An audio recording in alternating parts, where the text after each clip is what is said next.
تو صحابی نے پوچھا یا رسول اللہ سب سے زیادہ کس سے اچھے اخلاق سے پیش آؤں؟ آپ نے کیا فرمایا؟ اپنی ماں سے. انہوں نے کہا یا رسول اللہ ثم من، ماں کے بعد کون ہے؟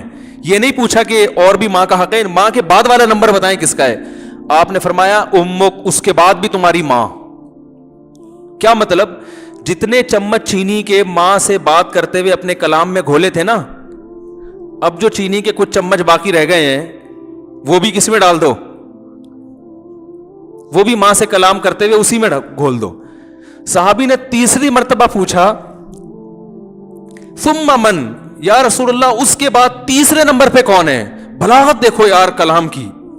صحابی یہ یعنی گویا بزبان ثم کا مطلب ہوتا ہے اس کے بعد، یعنی گویا صحابی کہہ رہے ہیں یا رسول اللہ ماں کا حق پتہ چل گیا، ماں کا نہیں پوچھ رہا، اب ماں کے بعد والا بتائیں مجھے. لیکن نبی ان کے سوال کو کیا کر رہے ہیں؟ سوال جو آپ کا جواب ہے وہ سوال کے مطابق نہیں ہے. نبی کا جو جواب ہے وہ سوال کے مطابق نہیں ہے، اور یہ کلام میں عیب ہے. جو پوچھا جا رہا ہے آپ اس کے علاوہ کوئی اور جواب دیں، یہ اچھا کلام نہیں کہلاتا. تو بتاؤ نبی ایسا کر سکتے ہیں کہ غلط بات کریں؟ اصل میں یہ بظاہر اچھا نہیں ہے، لیکن یہ جواب بہت زیادہ اچھا ہے، ٹھیک ہے نا، یہ بتانے کے لیے کہ تم سوال نہیں پوچھو گے پھر بھی میں دوسرے نمبر پہ بھی تمہاری ماں ہی کو ڈال دوں گا. تو صحابی نے پوچھا یا رسول اللہ دوسرے نمبر پہ سب سے زیادہ اچھے اخلاق سے کس سے پیش آؤں؟ آپ صلی اللہ علیہ وسلم نے فرمایا امک، دوسرے نمبر پر بھی کون ہے؟ ماں. پھر صحابی نے پوچھا یا رسول اللہ ثم، چلو 2 دفعہ ہو گئی ماں، اب بتائیں ماں کے بعد کون ہے، یعنی ماں کے علاوہ اب تیسرے نمبر پہ کون ہے؟ تو آپ صلی اللہ علیہ وسلم نے کیا فرمایا؟ امک، تیسرے نمبر پہ بھی کون ہے؟ کیا عجیب انداز ہے ماں کا حق. تو ماں سے جب بات کرے نا بچھ جائے انسان. بہت میٹھا لہجہ، بہت میٹھا لہجہ. پھر صحابی نے پوچھا یا رسول اللہ ثم من، اس کے بعد؟ فرمایا دوست نہیں، ایئر ہوسٹس نہیں، باس نہیں، گرل فرینڈ نہیں. فرمایا اس کے بعد چوتھے نمبر پہ کون ہے؟ ابوک. تو وہی اخلاق تو یہاں سے شروع ہو رہے ہیں. تو ہمارا حساب کتاب کیا ہے؟ باس کے سامنے کڑوی کسیلی برداشت کریں گے، جاب سے نکال نہ دے. کسٹمر سے بہت اچھی طرح سے پیش آئیں گے کہ تجارت میں نقصان نہ ہو. باپ کے ساتھ دیکھو کیسا سلوک ہے. بچوں کے ساتھ نبی صلی اللہ علیہ وسلم کی کیسی شفقت تھی. اولاد، حضرت انس ابن مالک کہتے ہیں مجھے میری ماں نے بچپن میں نبی کے حوالے کیا تھا، 10 سال کی میری عمر تھی. کہہ رہے میں نے 10 سال نبی کی صحبت میں گزارے خدمت کے لیے ملازم بن کے. ایک بار بھی آپ نے کبھی یہ نہیں کہا کہ یہ کام کیوں نہیں کیا، یا یہ کام بولو بھائی کیوں کیا. میں مانتا ہوں میرے یہ اخلاق نہیں ہے، لیکن سمت تو پتا ہونا کہ سیدھا راستہ ہے کیا. آج میرے تو بہت سفر ہونے لگے ہیں، ملک سے باہر نکلو تو سب سے پہلے جو چیز نظر آتی ہے وہ اخلاق نظر آتے ہیں. میں بھی ملیشیا میں تھا نا، کوئی ٹکر لگا دے گا نا آپ کے، خود ہی سوری کر رہا ہوگا. بھائی کسی کو کوئی چلتے چلتے آپ غلطی سے اس کی غلطی ہے، سوری غلطی آپ کی ہے، غلطی آپ کی ہوئی، آپ کو ٹکر لگی، سوری کون کر رہا ہوگا؟ آپ. یعنی بچپن سے اسکولوں میں سکھایا جاتا ہے سوری کرنا سیکھو. ہم کیا کر رہے ہیں؟ ہمارے یہاں کیا ہوتا ہے، گاڑی چلا رہے ہیں نا آپ، بھڑتے ہوئے چلے جائیں ہیں، ٹھوکتے ہوئے چلے اس کو، اس کے بعد اتر کے 5-6 اور گالیاں اس کے اوپر رکھ کے نکلنے آگے. یہی ہوتا ہے کہ نہیں ہوتا؟ دھونس جمانے کے لیے نا. تو اب دنیا کے سامنے جو امیج جائے گا کہ پاکستان ایک اسلامی ملک ہے، یہی جائے گا نا. نمازوں میں مسجدیں کیا ہوتی ہیں؟ بھری ہوئی ہوتی ہیں. رمضان میں تراویح سے مسجدیں بھری ہوئی، زکوٰۃ صدقات بہت ہے. بات کرنے کی تمیز، یہ امیج جاتا ہے نا دنیا کے سامنے. انگریز اتنے صدقات و خیرات نہیں کرتے، انگریز نہیں کرتے.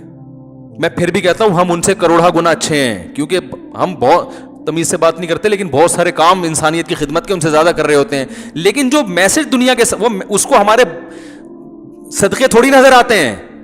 او بھائی آپ کسی سے ملے، کسی یتیم نے کیا کیا, آپ سے تھوڑی بدتمیز بات کی, آپ نے 2 تھپڑ لگا دیا اس کے کھینچ کے. لیکن 20 یتیم ایسے ہیں جن کی آپ خود کفالت کر رہے ہو, ان کو پال پوس کے بڑا کر رہے ہو, ان کو کھلا رہے ہو, تو 2 تھپڑ لگائے غلط کیے, لیکن وہ 10 مسکینوں کی جو خدمت کر رہے ہو وہ بڑی نیکی ہے نا, وہ کام آئے گی. لیکن دنیا کے سامنے وہ 10 نہیں آ رہے جو گھر کے اندر بندے ہیں. دنیا کے سامنے تو آپ کا وہ رویہ آئے گا جو دنیا کے سامنے ہے. تو مسلمان کا جو امیج دنیا کے سامنے جا رہا ہے وہ یہ نہیں جا رہا کہ یہ گھروں میں بیویوں کو کھلاتے ہیں, بچوں کو کھلاتے ہیں, ماں کے پاؤں دباتے ہیں, باپ کے پاؤں دباتے ہیں. جو دنیا کے سامنے جا رہا ہے یہ تو گھروں میں ہو رہا ہے نا. یہ کوئی دنیا کون دیکھتا ہے کہ انگریز آ کے آپ کے گھر میں کہ بوڑھی ماں کے کتنے پاؤں دباتے ہو روزانہ. جو امیج جا رہا ہے وہ جا رہا ہے کہ ان کو بات کرنے کی تمیز بولو بھائی نہیں ہے. تو جو آدھا اسلام جب لوگے اخلاق کے معاملے میں, تو دنیا کیا کہے گی آپ کو, پاگل ہے یہ پاگل ہوتے ہیں, ان کو تمیز نہیں ہے. تو پورا اسلام میرے بھائی اگر کوئی فالو کرے تو خدا کی قسم اسلام سے زیادہ اٹریکٹیو مذہب دنیا میں کوئی ہے نہیں.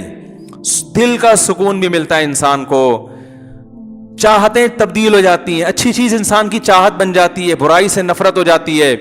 تو ایسے لوگوں اور انہی جو اس طرح سے نبی کو فالو کرتے ہیں نا, انہی کے بارے میں اللہ نے فرمایا ما انت بنعمت ربک بمجنون. فرمایا یہ دیوانے نہیں ہیں, ان کے ساتھ رہ کے دیکھو پتہ چلے گا دیوانے نہیں.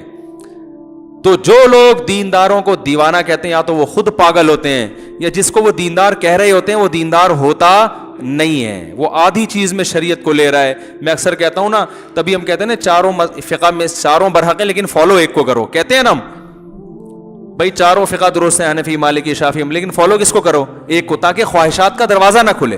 اب ایک آدمی کے خون نکلا, وہ کہہ رہا ہے امام شافعی کی رائے کے مطابق وضو ٹوٹ گیا, لیکن میں اس مسئلے میں امام ابو حنیفہ کو فالو کرتا ہوں, ٹھیک ہے نا, میں نماز پڑھوں گا. سوری, امام ابو حنیفہ کی رائے میں وضو ٹوٹ گیا, کہتا ہے لیکن میں اس مسئلے میں امام شافعی کو. تھوڑی دیر میں اپنی بچی کو پیار کیا اس نے, اب امام شافعی کے یہاں وضو ٹوٹ گیا, کہتے ہیں اس مسئلے میں کس کو فالو کر رہا ہوں. تو یہ ایک تماشا بن جاتا ہے نا دین. تو جب فقہ کے بارے میں ہم یہ کہتے ہیں بھائی ایک کو فالو کرو, تو مذہب بھی پھر مذہب تو بہرحال اسلام ہی کو فالو کرنا پڑے گا, اس میں آپ کے پاس دوسرا آپشن نہیں ہے. شادی بیاہ میں نکاح تو مولوی صاحب پڑھا رہے ہیں, باقی ساری رسومات کس کے حساب سے ہو رہی ہیں, ہندوؤں کے حساب. جب وہ کرنی ہے تو پنڈت سے پڑھوا لیتے بھائی, پنڈت بھی تو آرڈر پہ مل جاتے ہیں آپ کو نکاح, پنڈت پڑھائیں گے آپ کا نکاح. آپ بے شک مسلمانوں کہنے کوئی بات نہیں, وہ آئیں گے آ کے گائیں گے نا, پتہ نہیں کیا پڑھتے ہیں, ہماری سمجھ میں آتا نہیں, لیکن بہرحال کچھ پڑھ رہے ہوتے ہیں. بول رہے بھاگ جا, تیرے کو موقع پتہ سے بھاگ نکل لے. پنڈت یہی کہہ رہے ہوتے ہیں, بھاگ جا, میں تو بھاگ گیا تھا, دیکھ آرام سے زندگی گزار ہوں, تو بھی بھاگ جا, نکل لے پتلی گلی سے.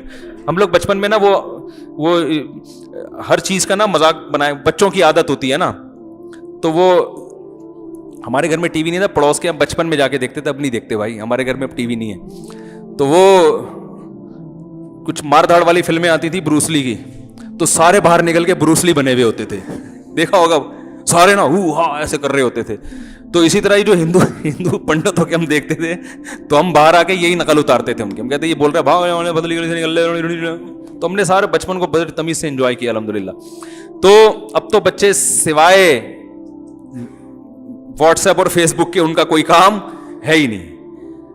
تو ہم تو اگر اللہ نہ کرے فلم دیکھ بھی لی نا کبھی کوئی پڑوسیوں کے جا کے, تو باہر نکل کے اگر وہ 2 گھنٹے کی فلم ہے تو 4 گھنٹے کی پھر ہماری شوٹنگ ہوتی تھی. یعنی وہ پھر ہم بنتے تھے وہ ہیرو نا, وہ پھر وہ مار رہے ہیں, دھاڑ رہے ہیں, وہ بروسلی بن کے تھوڑا ڈوڈو ایسے کر رہے ہیں. اب تو بچے یہ بھی نہیں کرتے. تو چلو فلم دیکھنا جائز نہیں ہے, لیکن اگر بروسلی کی آپ نے مار دھاڑ والی دیکھ لی تو چلو بروسلی بننے کا شوق ہی پیدا ہو جائے تو بھی غنیمت ہے یار. فلم تو صحیح نہیں کی, لیکن چلو ایک اس نے میسج, فلم دیکھنا تو اچھا نہیں کیا لیکن ایک میسج تو اچھا مل گیا نا, بھائی ایسا بننا چاہیے. تو تھوڑا سا فزیکل ایکٹیویٹی میں, وہ بھی نہیں, فلم دیکھتے دیکھتے سو جائے گا, ٹھیک ہے نا, بروسلی بننے کا شوق بھی پیدا نہیں ہوتا. تو اللہ تعالیٰ ہمیں ہدایت دے بھائی. ادخلوا فی السلم کافہ, اللہ فرماتے ہیں پورے اسلام میں داخل ہو جاؤ. اللہ سمجھنے کی عمل کی توفیق عطا فرمائے.